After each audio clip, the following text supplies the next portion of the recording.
Ya, Assalamualaikum warahmatullahi wabarakatuh. Yang terhormat Prof. Laila, Prof.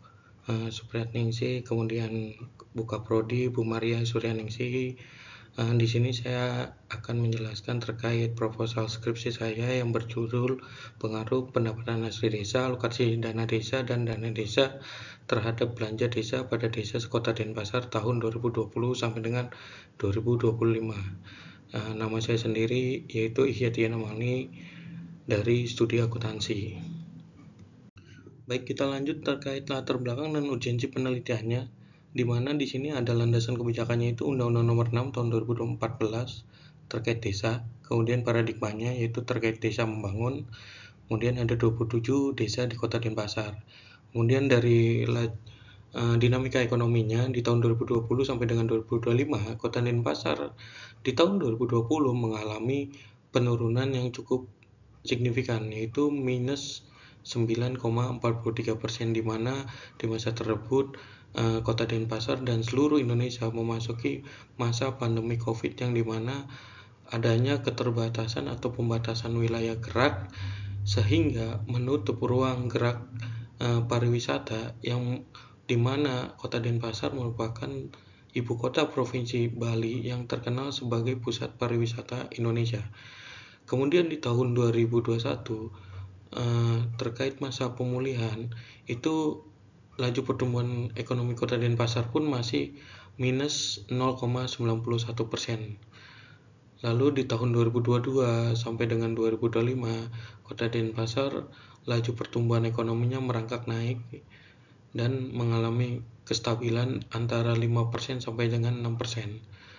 Nah, di sini research gap-nya yaitu hasil penelitian terdahulu yang inkonsistensi, terus belum adanya studi desa urban ataupun di kota dan di daerah pariwisata.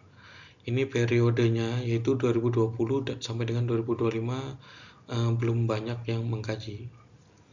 Nah, di sini bisa kita simpulkan bahwa Kota Denpasar terdiri dari 27 desa semi urban hingga urban penuh, sangat bergantung pada sektor pariwisata, menjadi konteks unik yang belum pernah diteliti pada periode pandemi dan pemulihan. Kita lanjut ke rumusan masalah dan tujuan penelitian ya. Rumusan masalahnya itu yang pertama itu terkait apakah pendapatan asli desa berpengaruh terhadap belanja desa pada desa sekota Denpasar tahun 2020 sampai dengan 2025. Kemudian, apakah alokasi dana desa berpengaruh terhadap belanja desa pada desa sekota Denpasar tahun 2020 sampai dengan 2025. Lalu yang ketiga, apakah dana desa berpengaruh terhadap belanja desa pada desa sekota Denpasar tahun 2020 sampai dengan 2025. Oke, sekarang kita lanjut ke tujuan penelitiannya. Di sini kita yang pertama itu menguji, menganalisis, dan membuktikan secara empiris pengaruh pendapatan asli desa terhadap belanja desa pada desa Kota Denpasar tahun 2025. Yang kedua, menguji, menganalisis, dan membuktikan secara empiris pengaruh alokasi dana desa terhadap belanja desa pada desa sekota Denpasar tahun 2020 sampai dengan 2025. Yang ketiga, kita akan menguji, menganalisis, dan membuktikan secara empiris pengaruh dana desa terhadap belanja desa pada desa sekota Denpasar tahun 2020 sampai dengan 2025. Baik, kita lanjut ke landasan teorinya. Yang pertama, pilar teorinya itu agensi teori, di mana pemerintah desa bertanggung jawab pada masyarakat sebagai yang artinya semakin besar pendapatan, semakin besar tanggung jawab belanja. Kemudian ada public finance teorinya, yaitu APB desa berimbang, yang dimana setiap kenaikan pendapatan memperluas ruang fiskal belanja. Kemudian di sini ada fiscal decentralization, yaitu dana transfer, alokasi dana desa dan dana desa memperluas kapasitas belanja unit pemerintahan daerah. Kemudian yang keempat ini ada flypaper effect, yang dimana dana transfer menghasilkan peningkatan belanja lebih besar dibandingkan pendapatan asli. Lalu kemudian kita lihat lagi ada landasan teorinya X1-nya pendapatan asli desa, yang dimana pendapatan asli desa yaitu hasil usaha BUMDes atau badan usaha milik desa, aset desa swadaya yang merupakan indikator kemandirian fiskal. Kemudian X2-nya alokasi dana desa, dana yang berasal dari APBD kota ataupun kabupaten untuk membiayai siltap, BPD, dan operasional rutin. Yang ketiga, dana desa yaitu transfer dari APBN via APBD. Kemudian ada belanja desa yaitu total pengeluaran desa.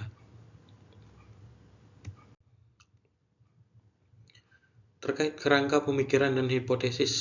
Nah, di sini variabel independennya saya ada 3. Yang pertama itu pendapatan asli desa, X1. X2-nya itu alokasi dana desa. Kemudian X3-nya itu dana desa.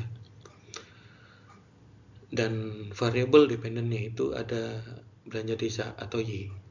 Di mana hipotesisnya yaitu pendapatan asli desa berpengaruh positif dan signifikan terhadap belanja desa.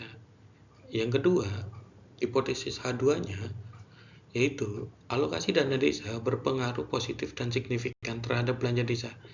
Kemudian yang ketiga, hipotesis ketiga yaitu dana desa berpengaruh positif dan signifikan terhadap belanja desa. Oke, berikut kita lanjutkan ke telaah literatur dan landscape-nya. Di sini saya menemukan inkonsistensi temuan penelitian terdahulu, di mana dalam variabel X1 atau pendapatan asli desa, temuannya berbagai macam. Di sini ada yang signifikan maupun yang tidak signifikan. Yang berpengaruh positif signifikan di sini ada penelitinya yaitu Hasan dan Tanesab tahun 2022, Yopi et al tahun 2025, dan Ainun et al tahun 2025. Kemudian yang hasilnya proporsinya sangat kecil dibandingkan dengan dana transfer. Nah, itu diteliti oleh Tain dan Eriswanto di tahun 2022. Kemudian Timba dan Jalo di tahun 2024. Lalu kita masuk ke variabel alokasi dana desa atau X2. Untuk terkait yang hasil berpengaruh positif signifikan, itu diteliti oleh Ulia dan Rahmawati tahun 2024. Kemudian ada Rahayu et al tahun 2024. Sedangkan yang untuk hasil tidak berpengaruh signifikan itu diteliti oleh Timba dan Jalo. Lalu kita beralih ke X3-nya itu terkait variabel dana desa. Di sini juga ada hasil yang beragam, ada 2. Yang pertama itu terkait positif signifikan plus flypaper effect.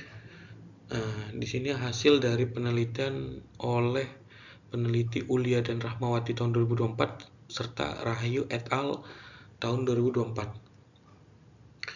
Kemudian yang hasilnya tidak berpengaruh signifikan ini sama tadi hasil dari peneliti Timba dan Jalo tahun 2024.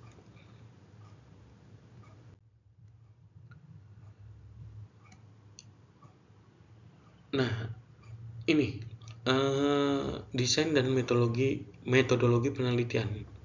Kita melakukannya dengan pendekatan kuantitatif menggunakan data sekunder.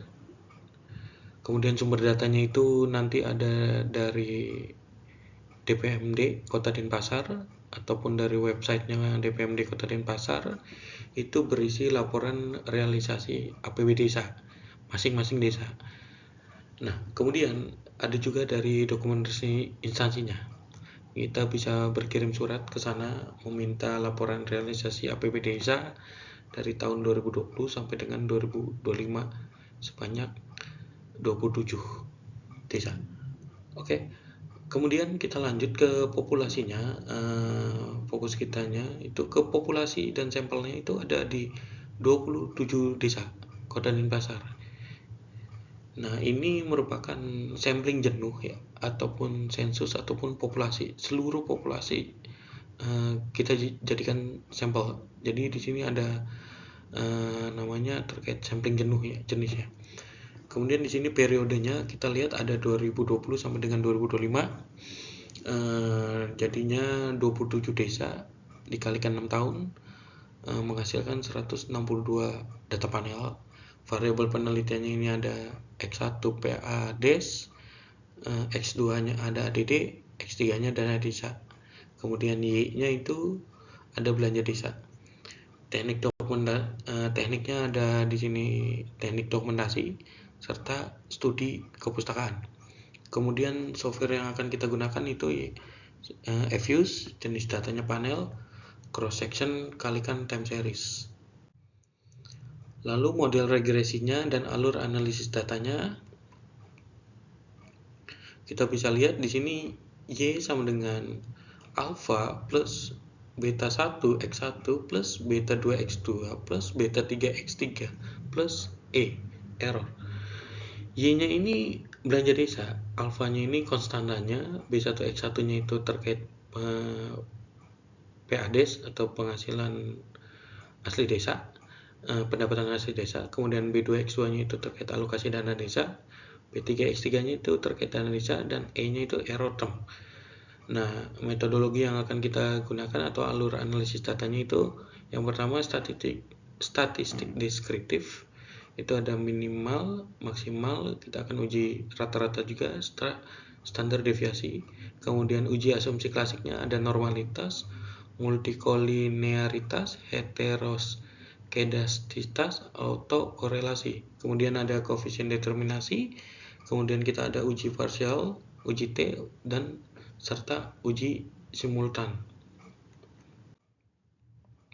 Lalu ini jadwal dan kontribusinya yang diharapkan itu pertama pengajuan judul itu di April sampai Juni atau Juli, terus kemudian revisi proposal itu sampai dengan Juli Agustus, kemudian pengumpulan datanya itu ada di sekitaran Agustus sampai November, lalu analisisnya ini mohon maaf salah, harusnya menggunakan Fuse itu berada di sekitaran Oktober sampai dengan Desember, revisi hasil datanya juga November, Desember sampai Januari. Kemungkinan sidangnya itu Maret lah. Lalu setelah itu April Mei-nya kita penyusunan pasca revisi. Itu merupakan jadwalnya. Lalu kita lanjut ke kontribusi teoritisnya. Di sini yang pertama itu untuk memperkaya literatur akuntansi sektor publik desa urban. Kemudian menguji flypaper effect pada konteks pariwisata perkotaan 2020 sampai dengan 2025. Kemudian kontribusi praktisnya yaitu terkait masukan kebijakan kemandirian fiskal bagi DPMD Kota Denpasar, kemudian mitigasi risiko fiskal desa adaptif terhadap krisis ekonomi. Mungkin ini ringkasan eksekutifnya serta penutupnya. Yang pertama itu proposisi penelitiannya, kita di lokusnya itu 27 desa Kota Denpasar, urban dan pariwisata.